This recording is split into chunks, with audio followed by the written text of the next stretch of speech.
Hello everyone, and today we are going to talk about an application of derivatives. So let's start with a theorem.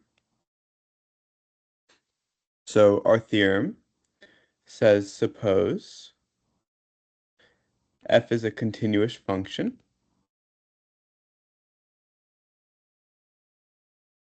on the closed interval a, b, and differentiable. It doesn't have to be differentiable on the closed interval, but it's okay if it's just the open interval. So suppose f is continuous function on closed AB and differentiable on open AB. Doesn't have to be differentiable at the endpoints. That's okay. Okay. So here are our conditions. If f prime of x is greater than 0 at each point of AB,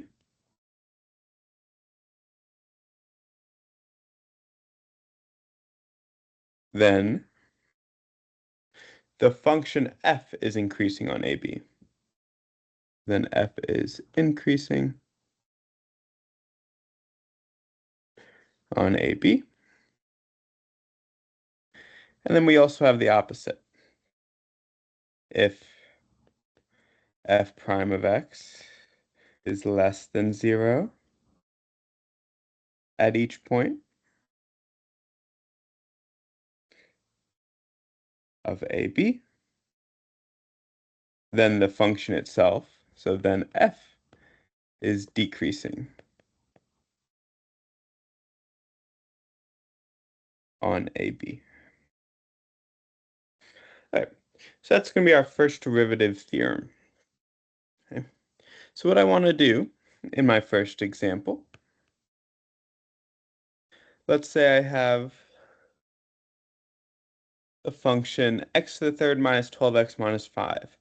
I'm going to want to find the critical points. So critical points meaning that we didn't talk about 0, we said less than or greater than. So when it's equal to 0, we're going to call those critical points. And then we can find in between to see if it's increasing or decreasing. So we're going to find the critical points of f of x equals x to the third minus 12x minus 5. And we're going to identify when it's increasing or decreasing.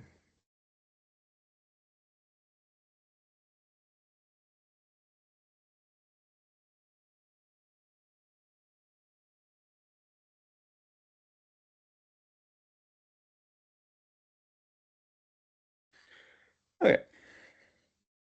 So first thing we need is we're going to have to find that derivative. So f prime of x is equal to 3x squared minus 12. So derivative of x third, 3x squared, derivative of 12x is going to be 12, and we had a minus sign, so it's minus 12.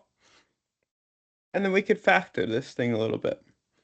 So we could see that there's a 3 in common. It's the same thing as 3 times x squared minus 4. And we definitely know how to factor x squared minus 4. That is 3 times x plus 2, x minus 2. The difference of two squares. And then we solve for x. We're going to solve for when this is equal to 0. So that would be our critical points. So I'm going to set this equal to 0. So if this is equal to 0, then x is negative 2 and 2. So what we're going to do, we're going to draw a number line. We're going to have a number line with our points, negative 2 and 2. And now I'm going to see when it's increasing or decreasing. So we're looking at different points of our derivative, and we want it between these ranges. So let's say I want to do something smaller than negative 2, and just pick easy numbers. Negative 3 is the probably easiest number smaller than negative 2. If I want any number between negative 2 and 2, 0 is probably a pretty easy number. And then bigger than 2, we could pick 3. So you could pick anything as long as it's correct on the number line.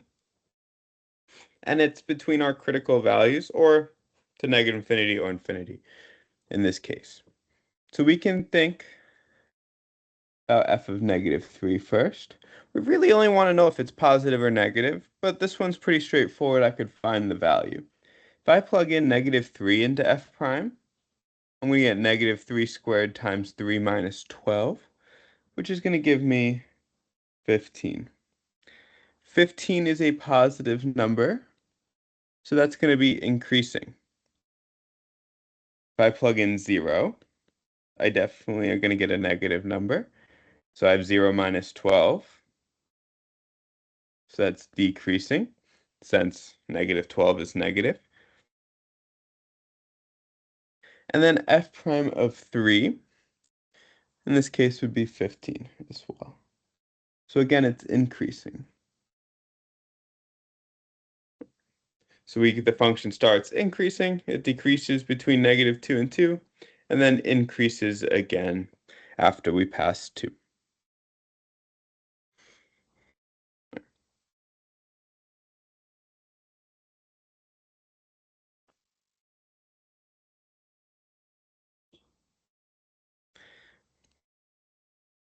So from this, we have what is called the first derivative test.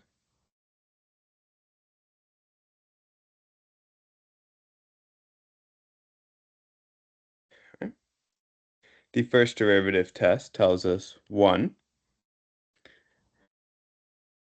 if f prime changes from negative to positive,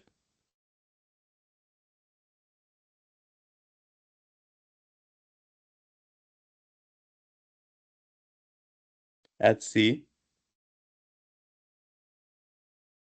then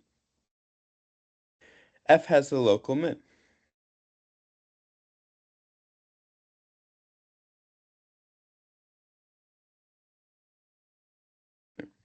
And we know a local min is when we go from decreasing to increasing. So when we go from negative to positive, it's a local min. We would have the opposite. If f prime changes from positive to negative at c, then f has a local max. We can think of that as if we go from increasing to decreasing, that graph is going to have a maximum there. And it's a local max. And then lastly, if f prime doesn't change,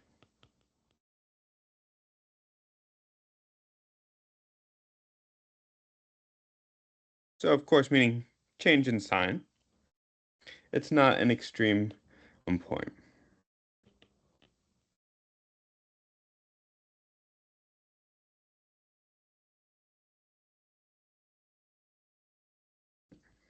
So we'll see times where it doesn't change at all. It just means it's not going to be a local max, not be a local min.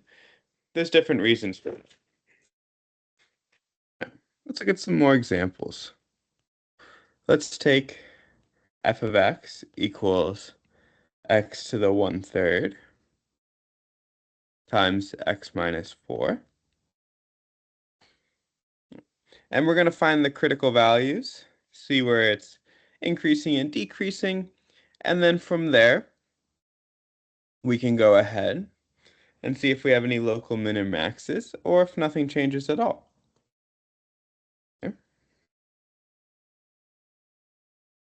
So we can find f prime of x.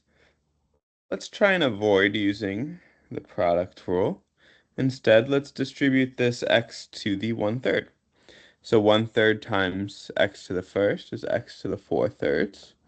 So we can add those powers. Then we have minus 4x to the 1/3. And now to take the derivative, we can just use the power rules. So I have 4/3 x to the 1/3 minus 4/3 x to the minus 2/3. So I'm just subtracting 1 from the power and then moving it to the front. So normal power rule. Sorry, moving it to the front and then subtracting 1 from the power. All right. We can rewrite this if we'd like. So this is the same thing as f prime of x is equal to 4 times x minus 1 over 3 times x to the 2/3. So what I'm doing here is I'm factoring out. And that might be a little confusing. So you could probably even figure it out from the first one. We want to find when this is equal to 0. And the only way to make this is equal to 0, or we can leave out as, or even undefined. If I have a 0 in the denominator, that means it's going to probably be undefined at that point. If we have 0 over 0, we can't do that, or even a number over 0. That's still going to be a critical point. So the first example, we found critical points equal 0. If it's undefined as well, it's going to be a critical point. So right away we can look at this and we'll have a critical point in the denominator. If we plug in 0, it's going to be undefined. If I plug in 1 in the numerator, I'm going to get 0 divided by something. I think it's 3. But regardless, it's still 0.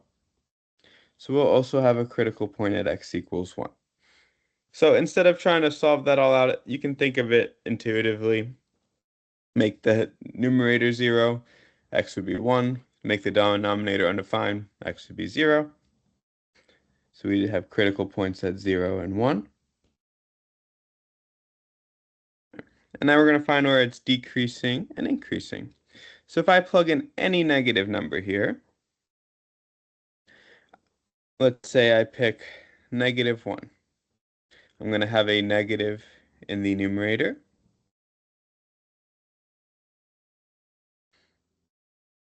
And in the denominator, I have 2/3 power. So I'm going to square that number first, and then take the third root. So that's going to give me a positive number in the denominator. So if I take any negative number, plug it in, my numerator will be negative. My denominator will be positive because I'm squaring it. So no matter which number I pick, I recommend you pick one and actually see for yourself, it's going to be decreasing. If I want to pick something between 0 and 1, let's see what happens. Let's say I pick 1/2. If I plug in 1/2 to my numerator, I have 1/2 minus 1, which is -1/2. So my numerator again is going to be negative. My denominator will always be positive because I'm squaring it. So then it would be decreasing. But I recommend you go ahead and pick an actual number and plug it in. Find the exact value just to show that it is decreasing. And then we plug in anything bigger than 1.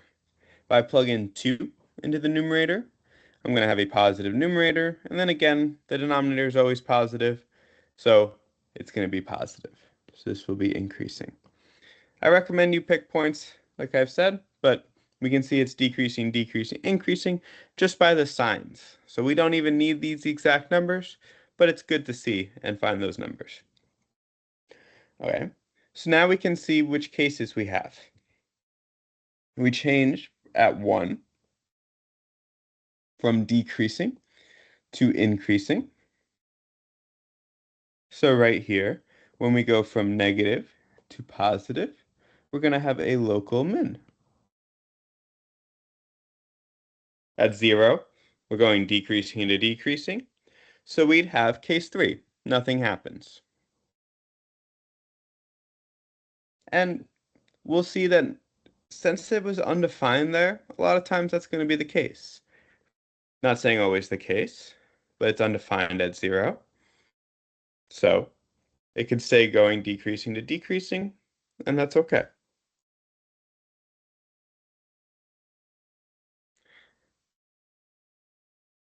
Let's look at one more. Let's say we have f of x is equal to x squared minus 3 times e to the x. All right. So we could do this two different ways. Let's go ahead and use the product rule.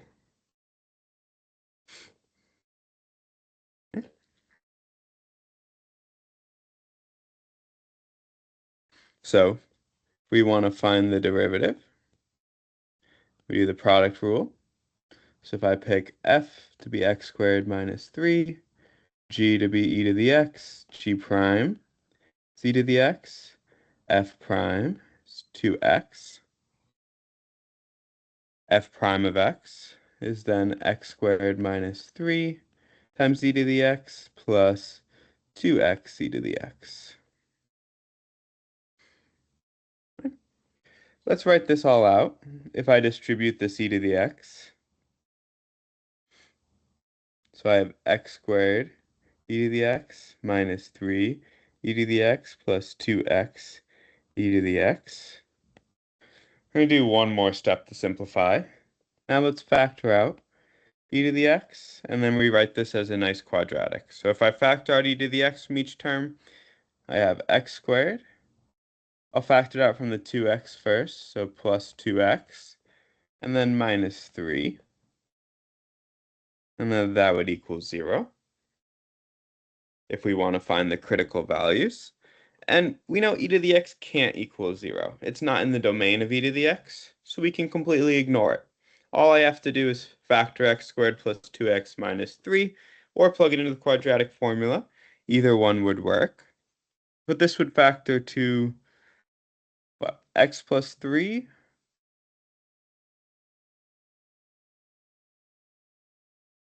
times x minus 1. So it all equals 0. So then x would have to be negative 3, or x could be 1. Draw our number line. So we have negative 3 and 1. And again, we're going to plug in some values.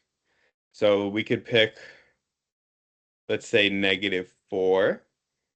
If I plug in negative 4, I square it and minus 3, that's 13. Times e to the x is always positive, so that's going to be positive. Again, I recommend you to try this and write it all out, but it's going to be positive. Let's try 0. If I plug in 0, I have minus 3 times 1, and I get minus 3. So this would be decreasing. Now I want to try a number bigger than 1. Let's say I pick 2. So I get 4 minus 3 is 1 times e squared.